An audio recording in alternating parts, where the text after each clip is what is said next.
G'day YouTube, Warbles on a lot here. Got a funny story for you. First time I told it, the people I told it to certainly laughed. That would be last Friday night. As with a lot of funny stories, it begins, guess what happened to me today? And a friend of mine and his girlfriend and my daughter, they politely looked at me and said, I don't know, what happened to you today? And I said, I think I was shopping on autopilot. I said, what do you mean? And I said, well, you know, Friday routine kind of thing. Go to town, post office, bread shop, newsagent, have a look on the Who's Dead wall. If there's time, go and talk to me mate in the bookshop. Go and say good day to me son. Then off to the Stupormarked.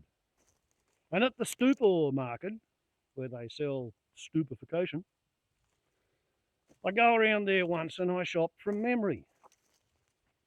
Up and down every aisle. Whatever I think I've used during the week, I grab the replacements. Don't need a list. Then I go out, put out me bags, explain to the checkout chook that yes, I'm the crazy mad scientist who's trying to figure out how many times a bag goes around. Make sure that they pull the bags from the high scoring end of the pile. Stick all that groceries in me car. Grab the list from me mother.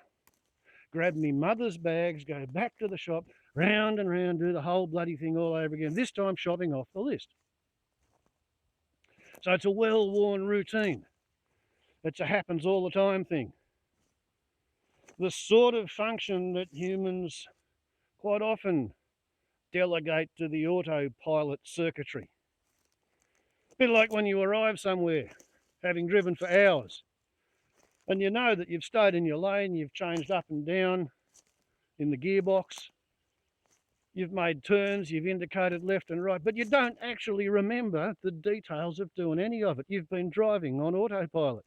The only people who don't drive on autopilot are beginners, neophytes, people who have to think every time they put their foot on the brake and the clutch and the accelerator, people who have to pay attention because they have not yet developed their autopilot circuits. So anyway, as I'm, oops, I don't have enough spiders for me to be able to knock one down as I'm walking around. Consequence of the drought, insects are very few and far between. Arachnids are very few and far between. Everything's short of food. Most things died out when the trees died. But anyway, so I'd finished shopping for my mother and I'm headed towards the checkouts, and I looked at the relatively light shop in the basket and I thought, hey, well, I might have few enough to be able to go through the 12 items or less aisle. So that was the dominant thought in the head. And I walked past a checkout where the checkout bloke didn't actually have a customer there, and he saw me coming and he looked at me and he smiled and he waved, and I was fixated on the 12 items or less aisle. So I smiled and I waved back at him and looked down and I counted, yes, I've got enough to go through the 12 items or less aisle. And I remember turning into the 12 items or less aisle. As I turned into the 12 items or less aisle, I spotted a familiar face, adult child of a white Taliban. So I said good day, and he said good day, and I walked out and I got to my car and I unlocked the car and I went to put my mother's groceries in the back of the car, and not one of them was in a shopping bag. And I was hanging on to the list with everything crossed off. And I realised standing there in the car park, I hadn't paid for any of it. I'd paid for my groceries, I hadn't paid for my mother's. And my daughter's first comment, as soon as she realised what I'd confessed to, was,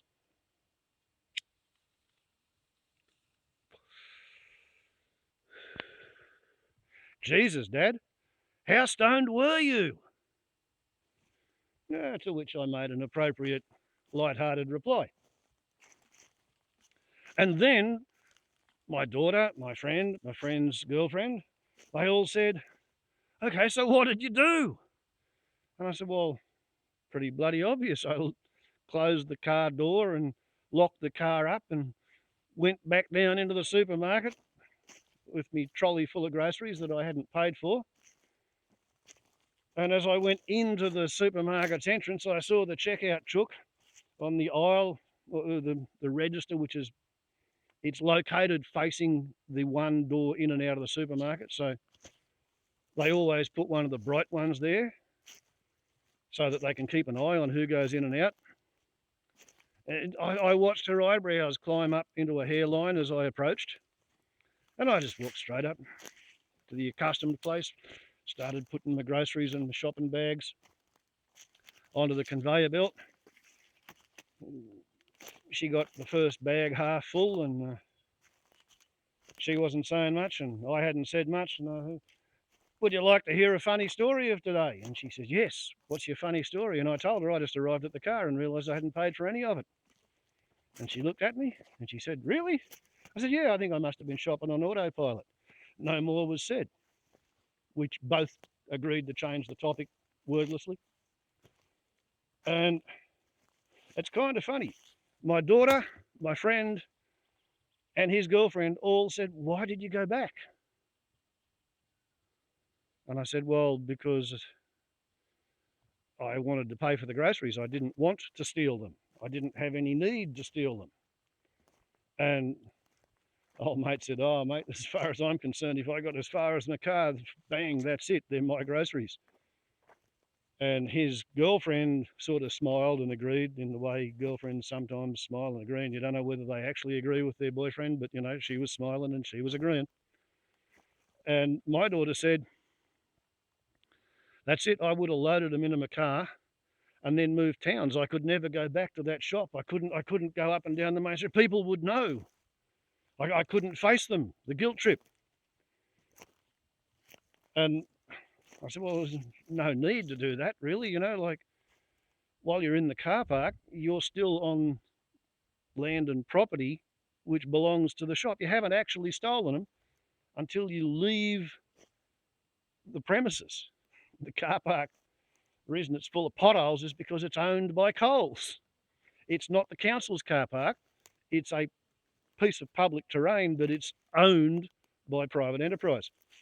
So the groceries still belonged to the shop. And I said, besides, they had me on camera. You know, the whole place is full of video cameras, high definition, really good ones, all placed there just to pick out arseholes who fill their shopping trolley and go out without paying for it. I wasn't going to go home with it after they, you know, videoed me putting everything in, videoed me walking out of the shop, videoed me walking into the car park. For all I knew, they had a hidden camera videoing me while I stood there scratching my head, looking at the groceries and the empty back of my car and the list, and I didn't have a receipt with me. And then the other three people started trying to talk me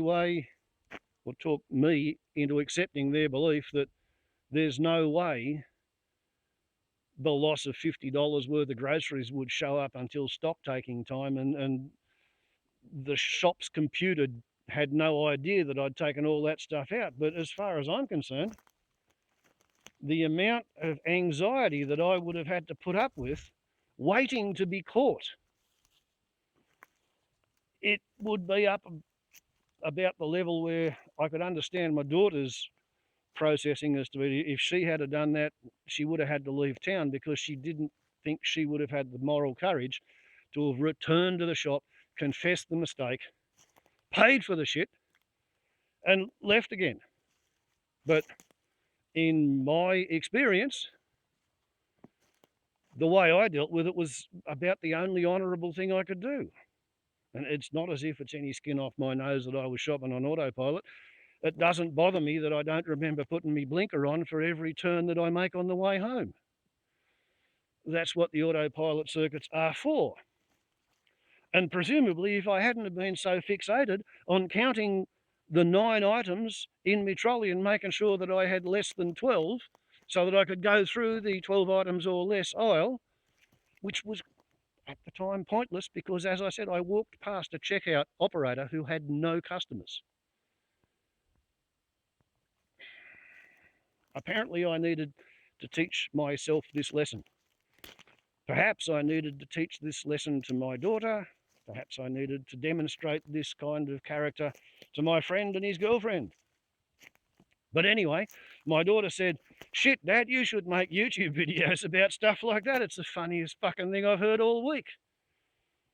And Warble Daddy said, "Yes, dear, okay, I'll make a video about shopping on autopilot." Therefore, thus and because, herewith, this video. What do you reckon?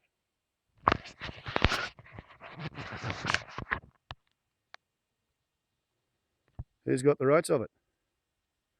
Me, me friend, his girlfriend, or me daughter?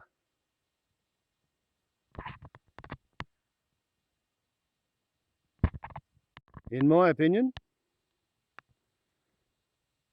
there's nothing wrong with deciding to not steal a shopping trolley full of groceries. And there's no penalty for realising that you've done something stupid, backtracking, apologising, making amends, and then getting on with your day because you haven't actually gone ahead with a stupid idea. For whatever that's worth, have a laugh at shopping on autopilot. Tracky mean incisor. Wild native